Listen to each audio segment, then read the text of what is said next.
A blessed day to all of you, our brothers and sisters in Christ. This is Voces Amoris once again. Today we're so blessed to have a priest who has visited Cebu, but he is a Cebuano for he comes from Barili. And he has been serving a lot of people in Manila, but at this present time he is here for some very beautiful reason. And you will know that in the progress of our interview with him. At this point in time, we would like to tell you that Father is from Barili, Cebu, but he just comes to Cebu because he is also a good writer. He writes about things in order for us to be trained and developed and disciplined, to really look up to the Lord. Despite the many pains that would come our way, he's also one promoter of pray, sacrifice, and serve. O sa Cebuano pa, ampo, alagad, o sakripisyo. Ingon ni Ana ang gisulti ni Father. So, Father just comes from Manila and then he has been working plenty of times there, more time in Manila. And he is also one very good writer, which we will be talking about later. So, brothers and sisters, help me welcome Reverend Father Sid Marinay. Father, good morning, Tita Nancy. maayong buntag. Maayong buntag, maayong buntag. Thank And you. then you can actually reach your people by greeting them first here, the city of Cebu, and you can also greet people in Barili because we reach that place. We will be seen in that place as Greetings to all my kababayan, mga Barilinians. Diha ko natao, diha ko nagdako. Tibuok Cebu.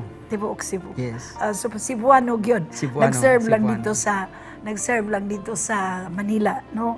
You had been serving Manila for more than 25 years. 25 years. You mean you have not been assigned to any church in Cebu? No. All in I was Manila? ordained for Manila. I see. But you never also requested to one time or another to be serving your Cebuano brothers and sisters? I'm a diocesan priest, so my assignment will always be Manila. Oh, Yes. I see. Wait, what's the difference between diocesan and archdiocesan? Yes, they're the same. If you okay. are from the diocese, diocesan, and then if you are from the archdiocese, archdiocesan. So I see. So you will have no chance to be with Cebu one day. from time to time, I'm actually teaching here in San Carlos Major Seminary every I second see. Good. semester. I'm teaching church and culture. I see. That's wonderful. Father, will you please tell our brothers and sisters out there about your sojourn as a priest at this point in time? At this point, this is very challenging. We are in a crisis, and sometimes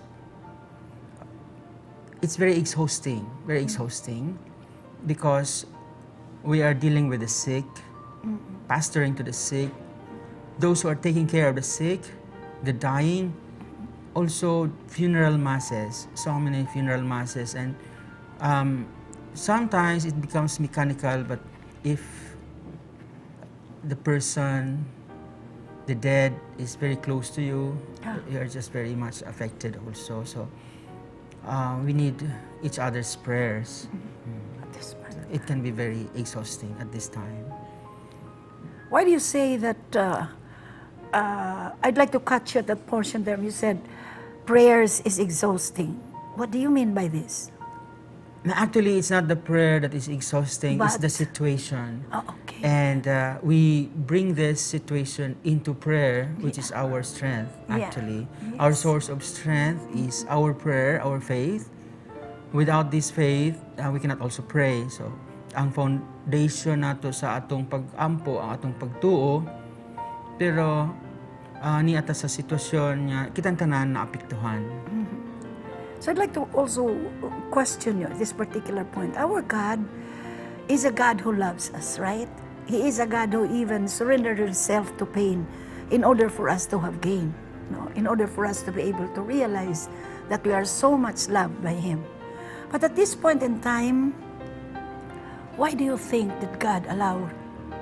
I would like to ask your personal impression. Why do you think God allowed this thing to happen to us? This is There must be some Yes. cause or some reason why He has allowed this.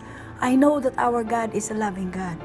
In Psalm 91, He said He is our protector and defender. But at this point in time, we will often come to a point wherein, Lord, if you're our protector and defender, why is it that you allow this to happen to us? You see how difficult this moment is for all of your people whom you love, the people whom you had allowed yourself to die on the cross in order for us to be able to have alleviation. So why, Father? This question, Tita Nancy, lawom kayo ni siya. Opo. Lawom kayo ni. So, tagay ko gamayng panahon to explain this. Yes. Kay daghang kaayong mga tao na libog sa atong panahon ngayon. Karon, akong i-explain kini sa point of view nga philosophical, the way people think, and then this would lead us to something spiritual aron atong masabtan. Magsugod ta sa giingon ni Nietzsche na kini siya usa ka philosopher, German philosopher nga mauni siya nakaingon nga daghan na kaayong mga tao sa Europe nga wala na mutuo sa Ginoo. Kay niingon man siya nga kung naay Ginoo nga gamhanan pero wa say gibuhat aron mahunong kining maong dautan, kining pandemya, kanang Ginooha tyrant, dili ko mutuo ana. Oo. Naningon po siya nga, kung naay Ginoo, unya wa say gahom nga makapahunong ni ining maong dautan nga panghitabo, ni pandemya, example, dili ko mutuan ang Ginooha kay kana siya impotent. So, kung naay Ginoo nga gamhanan pero wa say gibuhat aron mahunong ning pandemya, tyrant. Kung naay Ginoo pero di siya ka buntog ning dautan, impotent. Wa ko mutuo ang Ginooha. Mao ni ang panglantaw sa Sa usa ka. mga tao nga tag-as og gieskwelahan pero nibiya na sa atong pagtuo. Pero ang atong Ginoo nga gilansang sa krus, why gahom nga mugawas, mulukso, mupalayo sa krus kay siya gilansang. Mao tong ningon ang sa kakawatan, kung ikaw gamhanan, save yourself. Kung ikaw gamhanan, gawas diha sa imong sitwasyon. Pero wa ni niya buhata kay siya sa mata sa tao, sa political, economic nga perspective, ang atong Ginoo way gahom. Nganuman, tungod kay ang iyahang gahom, gugma, ang iyang gahom, pagpaubos, ang iyang gahom, mao ang pagpasaylo, ang iyang gahom sa ka Dios nga mapaobsanon, aron kita maluwas, aron kita tagaan og kusog, yung magpasan sa atong krus, kay siya magmadaugon. Gahapon atong gi-celebrate ang triumph of the cross. Karon Our Lady of Sorrows. Kunya tinuod ang krus, ang suffering naa. Pero ngano man nga gitugutan man is Ginoo kining dautan tungod kay sa iyang pagtugot nga iyang anak ilansang sa krus nga dautan, usa kini kadakong dautan sa tibuok kalibutan, evil, the greatest injustice in the world, kanang ilansang sa krus patyon nga waysa. Mao na ang atong Ginoo. Nganong nitugot man ang amahan nga mahitabo ni siyang anak aron mas mahitabo ang greater good, kaayuhan nga labaw pa kaysa iyang kamatayon sa krus, kaayuhan nga mo'y abli sa ganghaan sa langit para kanatong tanan, kay kita nakahibaw, nakakat-on, naa nato ang pagtuo nga naa di ay kinabuhing dayon nga ginganlan og resurrection. naapay labaw nga kaayuhan pag gawas ni ining hitabua, pagkahuman ni ining hitabua. Karon akong i-explain ang sitwasyon sa crisis. Unsa man ning crisis? Crisis sa mentalidad sa mga Chinese. Akong gamiton ang mentalidad sa Chinese aron makakaton ta sa espirituhanon nga panlantaw. Ang mga Chinese, sa ilang Chinese character, kung ilang isuwat ang crisis, makakita ka sa sud nining maong character, makimong makitaan ang opportunity. Dualistic ang ilang thinking. Sa ato pa, usa ka butang, ang ilang pagtan-aw duha. Mao ni nga, kung dako kayo ang crisis, para nila dako kayo ni siya nga opportunity. Sa unsa man, sa politika, sa business, daghan sila nakitaan nga kinidako nga opportunity. Mao gani na nga karon daghan na kaayong mga company nga European companies gipalit na sa mga Chinese. So ilang gitan-aw kini usa kini kadako nga opportunity. Anyway, the point is dualistic ang ilang thinking. Mao na nga makakita ta ng symbol ng yin and yang, male and female, light and shadow. Nakikita mo ang nga symbol nga yin and yang, na ay puti o na ay itom. That is their thinking. That reflects the thinking of the Chinese. Okay. Importante nga makasabot ta ani aron makakita usab ta sa espirituhanon nga panlantaw. Sa atong espirituhanon nga panlantaw, nasay duha kadagko nga mga puwersa nga musud niini kay kini mo ay crisis sa ato pa opportunity. Unsa man ang perspective niini sa mga dautan? Ang dautan nagagikan ni Satanas. Naay demonyo. Tinuod nga naay demonyo, mao na nga atong simbahan ay mga exorcist. Naay mga gahom aning kalibutan nga dili gikan sa Ginoo. Mao na nga magbantay ta ani mga albularyo, kanang naang mga habak, kanang naang mga anting-anting, kay kini gitawag og black magic, kanang barangon ka, nya ayuhon ka, mao punay white magic. Makahimo sila niini. Kung dualistic ang atong pagtanaw, sa ato pa naay daotang espiritu dinhi sa yuta. Kung atong tan-awon ang Book of Revelation, gilabay sila dinhi sa yuta, sa kadagatan, sa kawanangan, kay sila mga rebelde. Unya naasad sila perspective mahitungod sa pandemya. Unsa man ang ilang plano niini, nga ang mga tao mawad-an og pagtuo, nga ang mga tao maka-experience og depression. Unsa man ning depression, usa kini ka psychological nga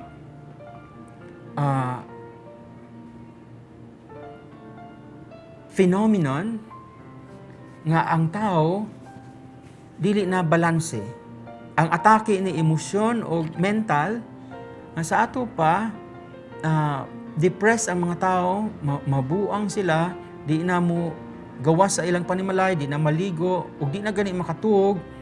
Seryoso ni siya ato ning dadon sa hospital, ato dadon sa mga professionals. Adto ta sa doktor, dili ta mo adto sa albularyo, adto ta sa simbahan sa mga pari aron tagaan ta og bendisyon. Depression mao ni ang atong sagubangon niining panahona, daghan ang mag-suicide. Wala na'y trabaho, naa na lang sa panimalay, wala na'y connection, isolated. Emotional nga problema. Ang ikaduha nga buhaton sa demonyo, spiritual. Unsa man ning spiritual? Despair, desperado, mawad-an sa paglao, mawad-an sa pagtuo. Mao ni nga naay duha ka sitwasyon, duha ka pamaagi sa demonyo nga gub-on ang usa ka tawo. Psychological, depression, ang sickness sa psyche, mao nang ginganlan og depression, ug ang sickness sa spiritual, mao nang ginganlan og despair. Kung atong basahon ang atong i-recite ang first stanza sa Magnificat ni Mama Mary, my soul proclaims the greatness of the Lord. My spirit rejoices in God, my Savior. There's a difference between the soul and the spirit. Father, in this beautiful explanation that you're actually trying to tell us, when you speak about the Chinese, no? You're talking about the Chinese. It seems as if you are trying to favor them, but don't answer us yet. We will pause for some reminders and please answer my question because that is what I am feeling. So let's get back after some very beautiful reminders.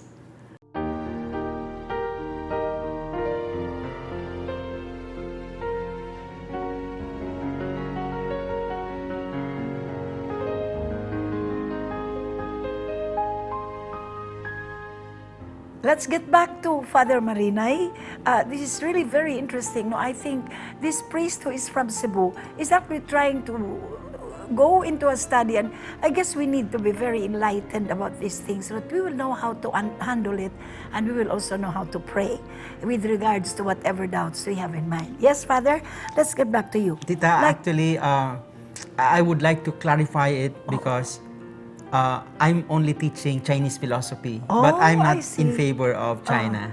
Okay. But I'm sorry, Father. I am teaching Chinese philosophy. Okay. That's why I understand their thinking, and it's very important to understand their thinking, so that we can learn from them. Because according to our Lord, it's very important. Look at the children of the darkness; they're more clever than the children of the light. Learn from them. Learn from them. Beautiful words. What did Jesus say? Be clever as the serpent and innocent as a dove. He said that. So let us learn from everywhere. Learn how to think so that we will fight. We will fight. This is a spiritual warfare actually. Yes. And we need to be equipped. Right. We need to be equipped, and I'm trying to equip you with something from the point of view of philosophy and later on faith. The reason and faith. There's a lot that is need to be learned. Yes, so let me explain very quickly. Ngano na yung man si Jesus nga, be clever as a serpent. Yeah. Unsa may pasabutan ni.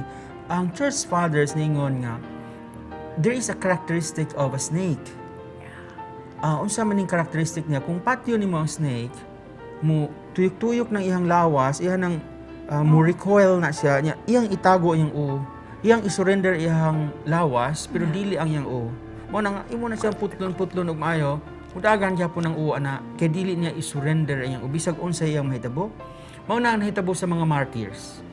Ilang gisurrender ilang lawas, pero wa nila isurrender ilang pagtuo. Kay ang ulo mao ni simbolo sa atong pagtuo. So, let us learn from the children of this world. I'm not saying children of the darkness. That could be being judgmental. Let's learn from them so that we can also think in terms of duality, in terms of the yin and the yang, in terms of how the devil would use it and how the children of the light will use it. The perspective of darkness, the perspective of Satan, so that we will be equipped, and then the perspective of God. So that's why I'm introducing you to duality in thinking. So, naay demonyo, unya ang iyang gusto nga madisperado ang mga tao, ang iyang gusto nga mawad-an sa pagtuo ang mga tao, mabuang ang mga tao, ang iyang gusto nga ma-depressed ang mga tao, desperate ang mga tao, magkagubot ang mga tao. Mao ni ang gustong mahitabo kay kining demonyo puno sa kasuko, puno sa kasina, puno sa kadautan, kasuko, inggit. Mao ni ang hell. That's hell actually. Unya mao ni ang gusto niyang mahitabo sa kalibutan. Mao ni gusto niyang mahitabo nga ang mga tao nga nagkalisod i-take advantage pagyod. Nga sila nga nagkalisod na yatakan pagyod aron mawad-an sila sa pagtuo sa Dios nga mahigugmaon. Now, on the other hand, mao ni ang the other side of duality, ang perspective sa atong Ginoo nga gilansang sa krus, ang perspective sa Ginoo nga nagpaubos, kay maura ni ang Ginoo nga nailhan sa tibuok kalibutan nga gilansang sa krus, wala nay lain. Mao ni ang Ginoo nga mapaubsanon, mao ni ang perspective sa atong pagtuo, mao ni ang perspective sa usa ka Kristohanon. Unsa man nga kita mahimong balaan pinaagi sa pandemya, nga kita mahimo nga gamay. Unsay pasabot aning gamay? Like a little child, nga naman kay ang daan padung sa langit gamay. Unya og dako kay ta, di ta kasud. Unya kung influential ka ita, unya gamhanan ka ita. Kay nidako naman og maayo ang uo sa kalibutan, kay nagtuo man siya nga mahimo na niya ang tanan tungod sa teknolohiya. Kay tungod niingon si Saint John the Evangelist, mao ni ang gihinganlan og the good news within the good news, the gospel within the gospel, the Son of God, the Son of Man, the Father sent His Son not to condemn the world, but that the world may be saved. Mao ni ang pundasyon sa atong pagtuo. Unya unsa may pamaagi nga kita maluwas nga mahimo tang gamay aron makasud ta sa gamay nga daan. Mao ni ang daan sa mga santo. Mao ni ang daan sa pagpaubos. Unya mao ni ang gusto sa Ginoo nga mahitabo nga kitang tanan mahimong mapaubsanon, nga kitang tanan kay kun nato ang pagpaubos mahimo mambutang maluluyon.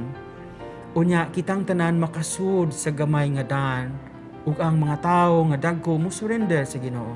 Kay wa man sila'y solusyon niini. Wa man sila'y mahimo ani mo surrender sa Ginoo.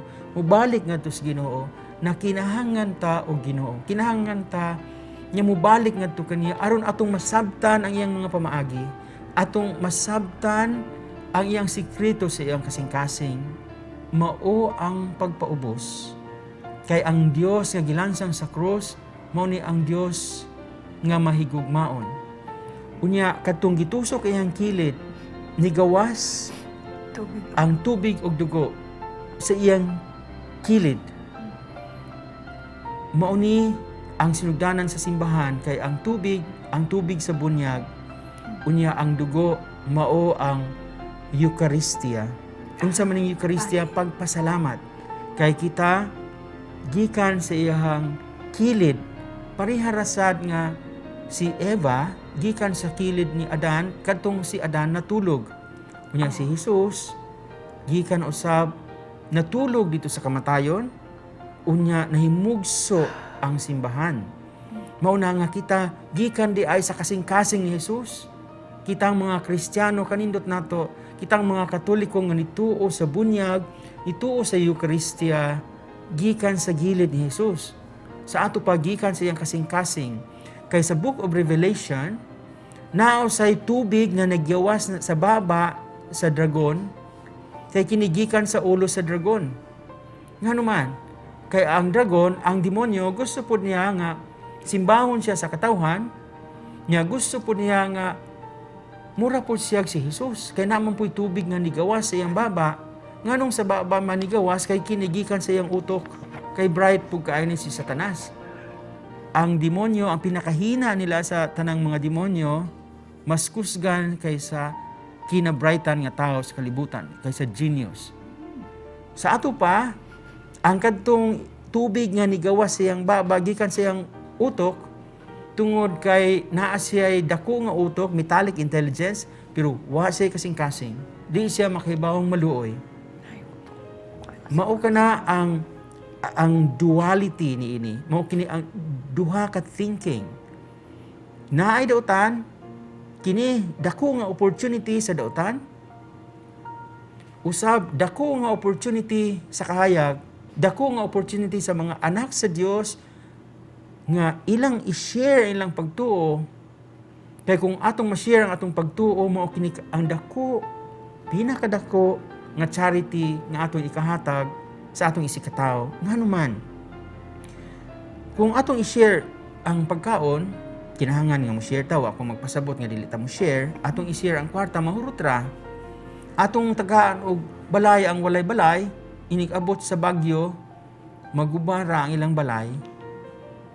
Ang ayuda, 1 week. Taas na kaya ng 2 weeks.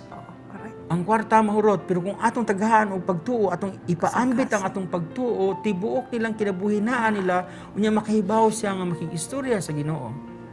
Mao na nga dako kay ni nga ministry niya usab tungod kay nga gihimo ni Tita Nancy dinhi sa My TV tungod kay gipahayag ang pagtuo.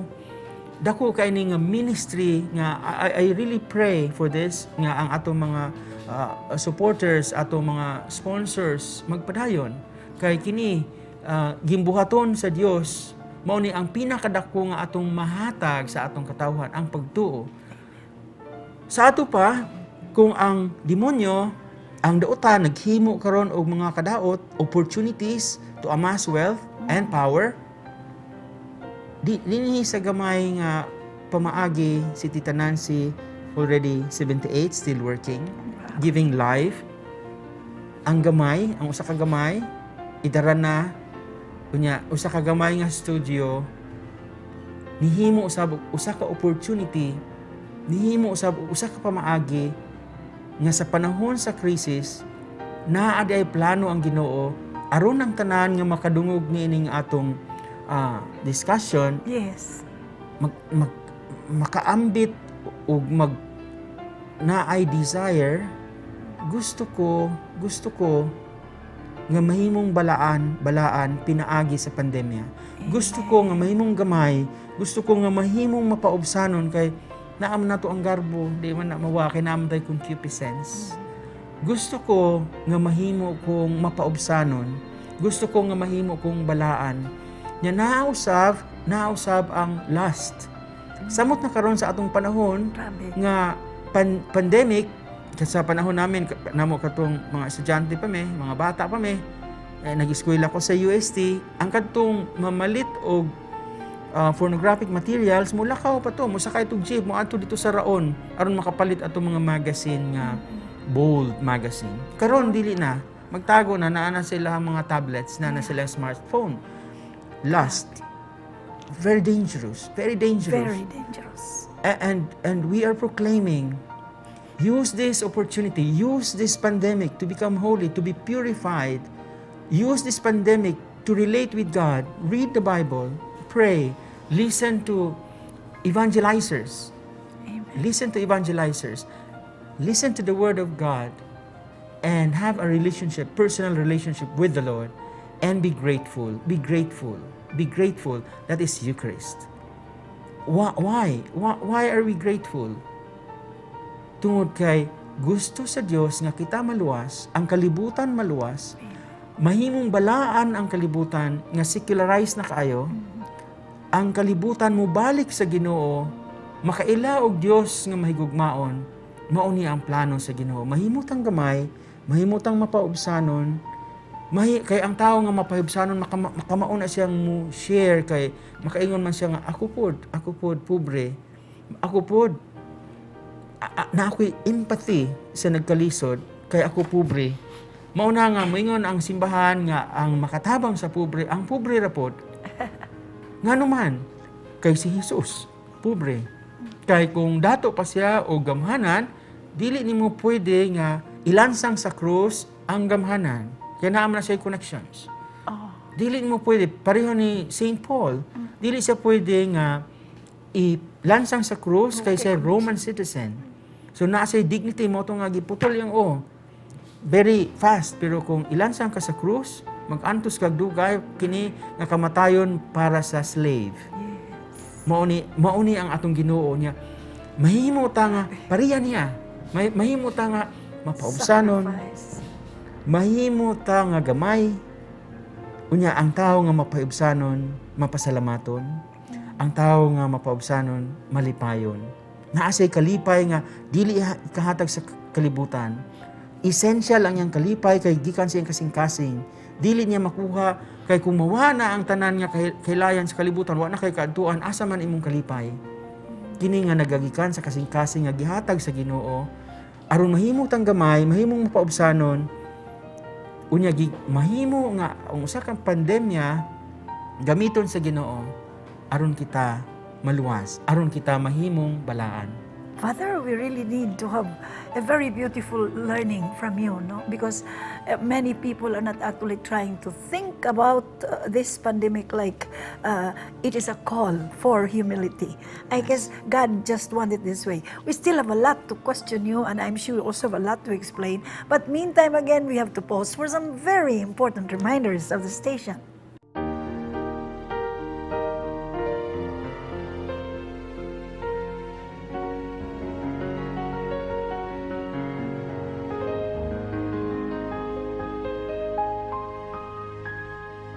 Let's get back to Father Marinay.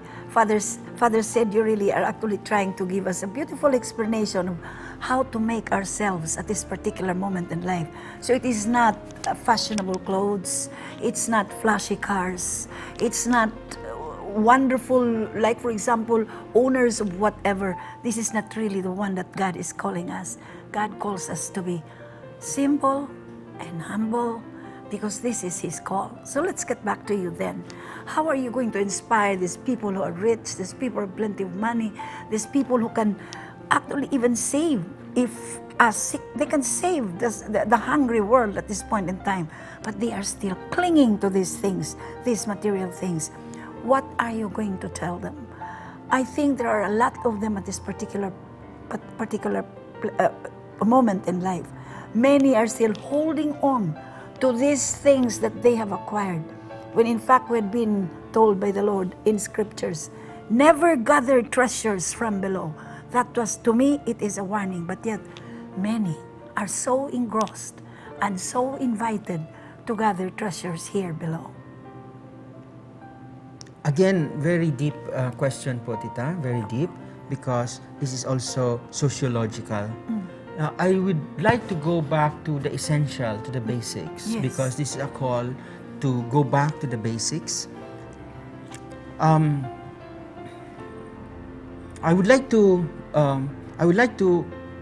picture an image of the fallen man. Just as we talk about the fallen angels, we are also fallen. Our instinct is to preserve life. That's normal. Yes. Self-preservation is an instinct. But faith is not an instinct.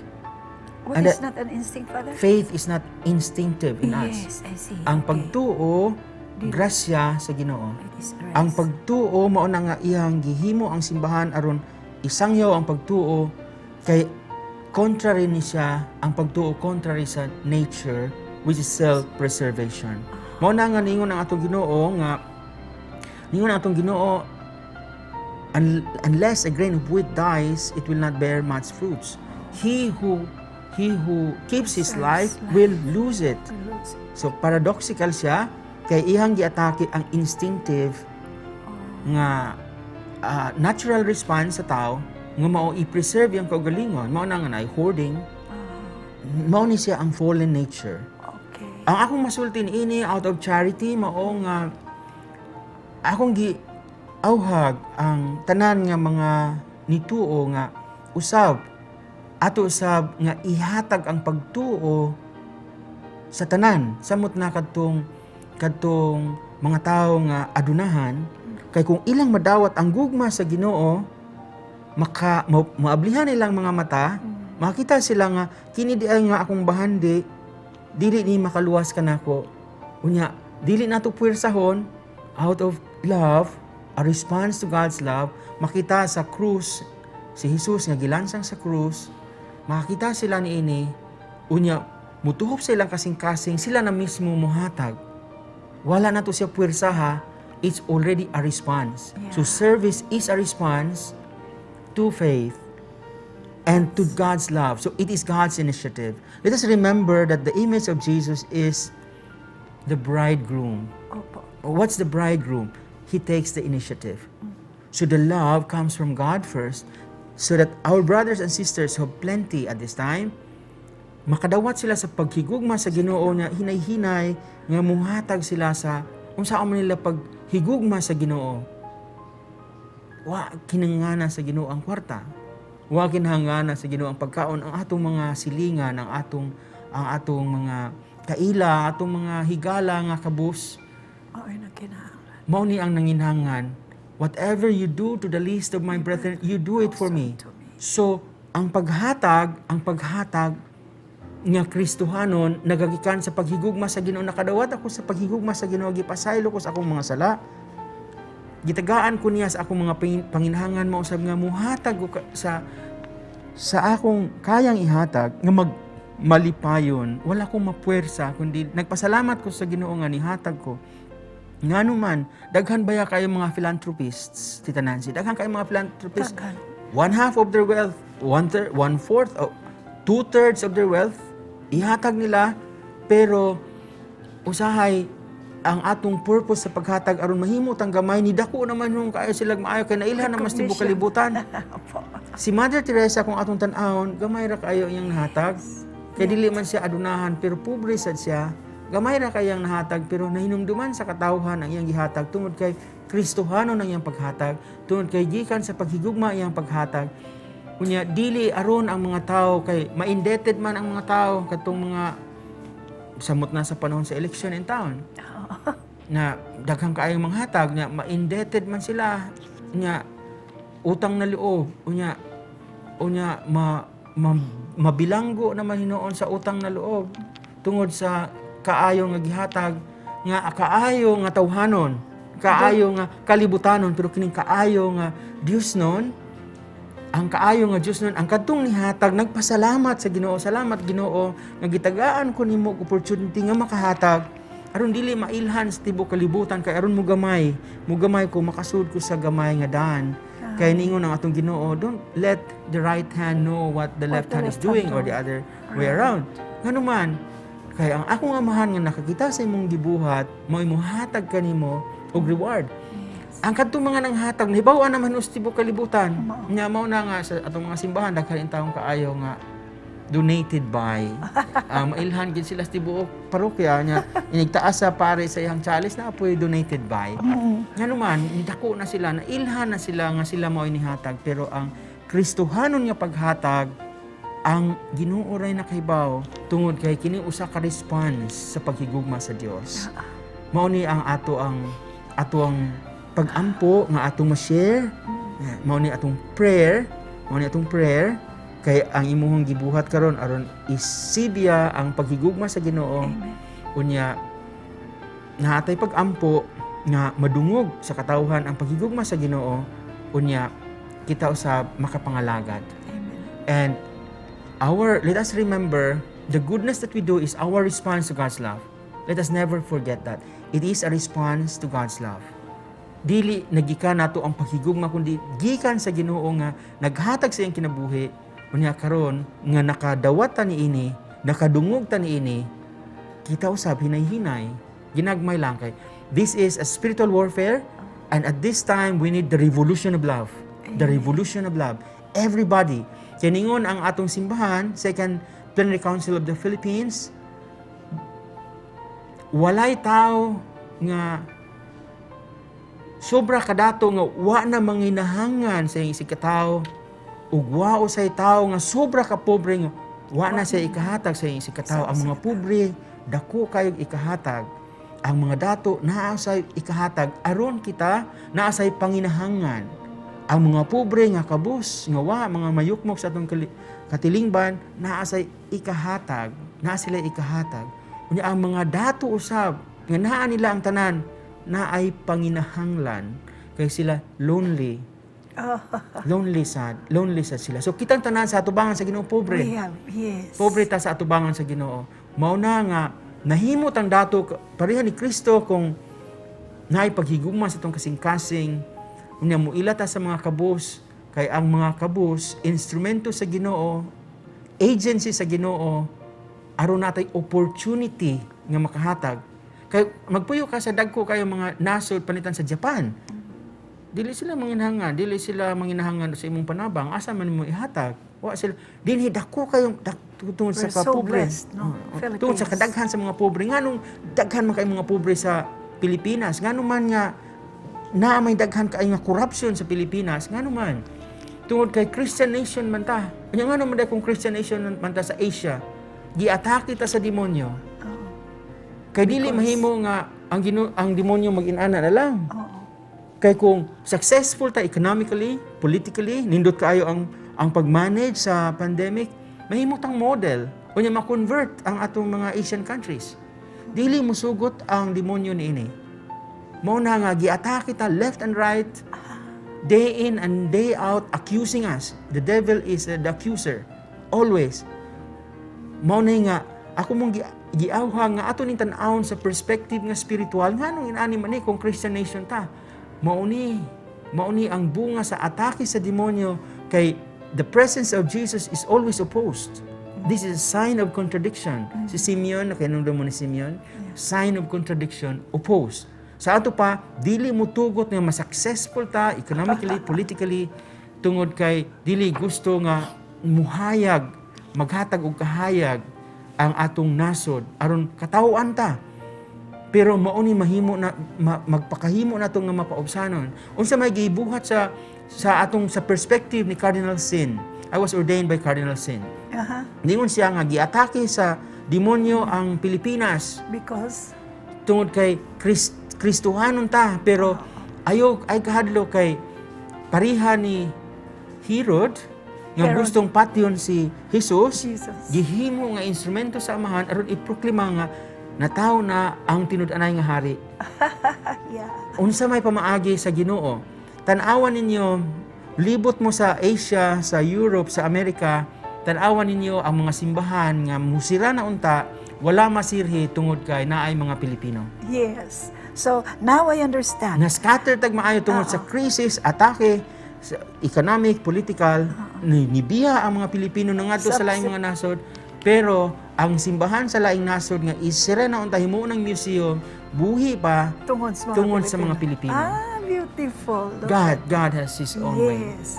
In a God silent has way. His own mysterious ways. Mysterious ways. That's why we are so blessed, no? Philippines are so blessed because we are keeping our faith alive. Yes. So, we're so blessed. Father, thank you very much for actually giving us this explanation. We really need this one, no? So, Filipinos, no matter how poor you are, rejoice because the power of God is with us. So, we just have to smile. And like what I said, I also learned from one priest, he said, just continue to pray, continue to sacrifice, and continue to Serve. pray, sacrifice, and serve. Yes. Yan ang sabi niya, ampo, and then antos, and then alagad. So I guess if we will, all of us will have this one. And we will continue to have a beautiful smile for everybody, a smile of love. And say, no matter how poor we are, if our heart is full of love, I guess this is the greatest gift that God is giving us. Father, I'd like to thank you for being here with us, no? Father said, Marinay, he is from Barili also. He's a Cebuano. So Father, what you give us one beautiful last word as advice, probably two sentences, in order to be able to let our Filipino Cebuanos here to be alive in their life, even if we are poor. Bahala na ginamos og hipon for as long as Jesus, the Blessed Mother, and all the saints will be in our hearts. Ang usa ka linya nga akong masulti, angayan tang magmalipayon, Amen. kay ang kalibutan giluwas sa pobre. Kinsa man ang nagluwas sa kalibutan, si Jesus nga gilansang sa krus nga nag-ingon, I have nowhere to lay my head. Foxes have holes, Birds have nests, but the Son of Man has nowhere to lay his head. Right. He was laying his head on the cross, poor. Walay kaugalingon, katong nataw siya dito sa sabsaban, wala siya lugar, katusab nga gilubong na siya, wa siya kaugalingon, nga lubnganan. Giluwas ang kalibutan sa kabus. magmalipayon ang mga kabus. Magmalipayon kitang mga kabus. Wani magpasabot nga ang adunahan nga nagpuyo sa mga subdivisions, dili sila kabus. Apil sila niini kay niingon ang balaang kasulatan, blessed are the poor in spirit. Amen. Let us rejoice. Thank you very much, Father. You see what, we're so blessed to have Father Marina here. And I would like to tell our brothers and sisters out there that indeed we are so blessed that there is a program called Voces Amoris, Voices of Love. And you see, my brothers and sisters in Christ, Voces Amoris is actually a beautiful program created by Amor Dei Charismatic Community, which is actually being taken care of by Dr. Glenn de las Peñas and as well as Sister Steph de las Peñas. They are owners of Focal Sight International, and they have their very beautiful stores in Ayala. They also have in Consolacion, and as well as they also have it in UC Manila. And we are so blessed that Dr. Glenn de las Peñas and Mrs. Stephanie de las Peñas, they actually are very close and relatives, not relatives, but brothers of Brother Joe de las Peñas, the owner of De Los Reyes Optical fame, and who is actually running this very beautiful studio together with Dr. Jer de las Peñas, his wife, and as well as they are also having IMG, I Am Great. This is a very beautiful company which is created as well by Dr. Joe de las Peñas. And this is actually being given to you by this beautiful studio of Dr. Joe de las Peñas. This is My TV Channel 30, and we would like to thank them for giving a chance for Voces Amoris to be shown in this particular TV. My TV, My Channel, and that is My TV Channel 30. We would also like to thank our technical boys.